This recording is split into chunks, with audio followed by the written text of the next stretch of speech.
नमस्कार, आपण पाहत आहात लोकवाहिनी मीडिया महाराष्ट्र टॉप 10 बुलेटिन मध्ये. मी आहे आपल्यासह साक्षी. तर घेऊया आढावा महाराष्ट्रातील काही खास बातम्यांचा.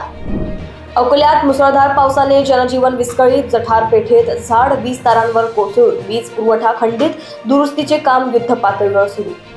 बदलापूर येथे साडीवरून झालेल्या वादातून पत्नीने पतीच्या डोक्यात कुकर मारून गळा आवळत हत्या केल्याचा आरोप. शिरगावातील धक्कादायक घटना. दिवंगत अजितदादा पवार यांच्या जयंतीनिमित्त स्मृतीस्थळी सुनेत्रा पवार व जय पवार यांचे अभिवादन. भावनिक संदेशातून वाहिली श्रद्धांजली. अमरावती येथील आनंद मठातील कथित लैंगिक अत्याचार प्रकरणातील आरोपी दत्तगिरी महाराज अटकेत. न्यायालयीन कोठडीनंतर कारागृहात रवानगी. पश्चिम विदर्भात बोगस सोयाबीन बियाणे प्रकरणात 13 कंपन्यांविरुद्ध 75 FIR. 4 जिल्ह्यात कृषी विभागाकडे 12,000 तक्रारी.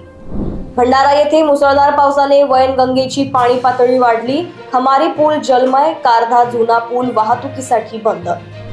राहुल गांधींना ताब्यात घेतल्याच्या निषेधार्थ काँग्रेसचे पुण्यात आज सकाळी 10 वाजता राजभवनावर आंदोलन.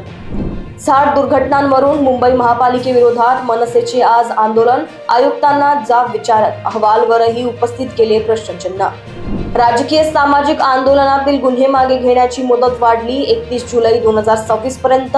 आरोपपत्र दाखल खटल्यांना दिलासा. अहिल्यानगरच्या हिवरे बाजारच्या आदर्श ग्राम विकास मॉडेलची दिल्लीत दखल.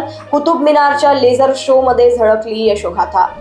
सध्यासाठी एवढंच. अशाच खास बातम्यांसाठी बघत रहा लोकवाहिनी मीडिया. नमस्कार.